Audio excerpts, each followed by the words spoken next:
Hello, students. Today we will explore the exciting world of metals and non-metals. We'll discover how metals are used in everyday objects and learn about their unique properties. We'll explore how metals can be shaped, molded, and transformed into useful tools and objects. We'll understand the key properties of metals and non-metals and their important applications in our daily lives. Elements are classified into metals, nonmetals, and metalloids based on their physical and chemical properties. Metals like iron, aluminum, and copper are used in everyday objects from utensils to buildings due to their strength and conductivity. Nonmetals such as oxygen, carbon, and sulfur are essential for life processes and are found in air, water, and living organisms. Let's dive into the properties of materials. Properties help us identify and classify materials as metals or nonmetals.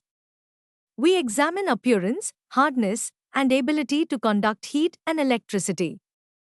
These properties allow us to group materials into distinct categories.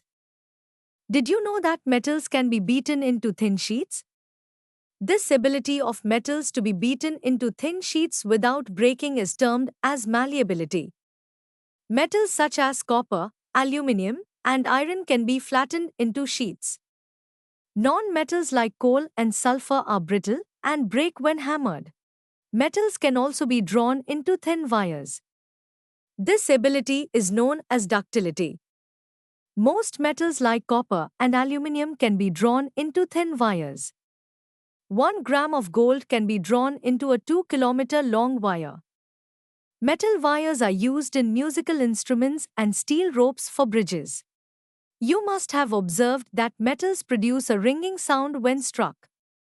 Sonority is the property of metals that produces a ringing sound when struck.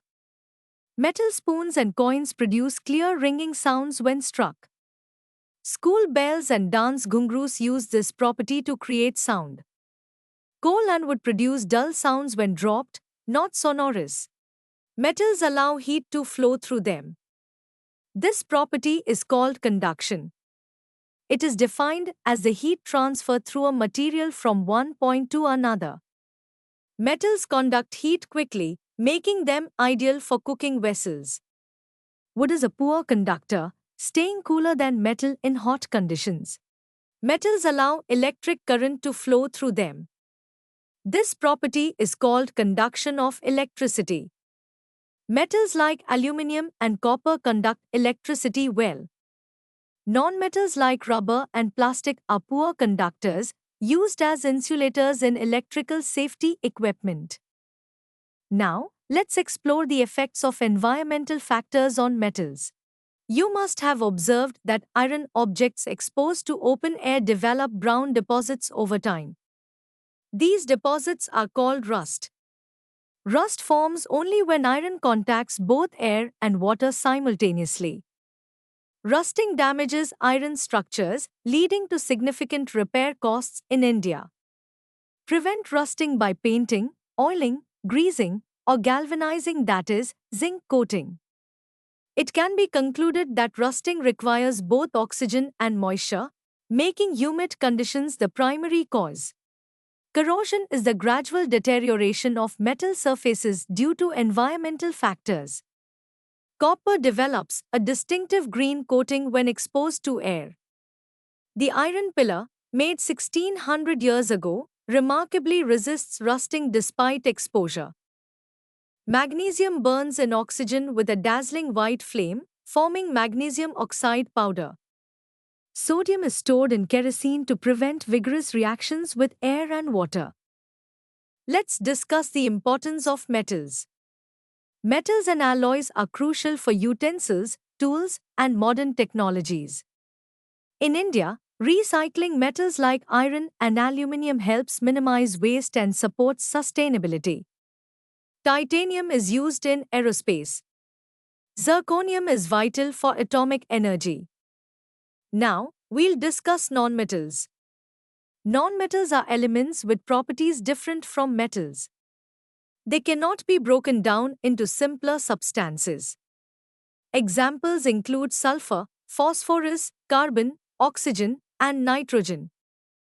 Let's learn a few things about sulfur, a nonmetal. When burned, sulfur produces sulfur dioxide gas. When dissolved in water, it forms sulfurous acid. The solution turns blue litmus red. Thus, it is acidic. Nonmetals are usually soft and dull in appearance. They are not malleable or ductile, cannot be shaped into sheets or wires. Their oxides are acidic, unlike the basic oxides of metals.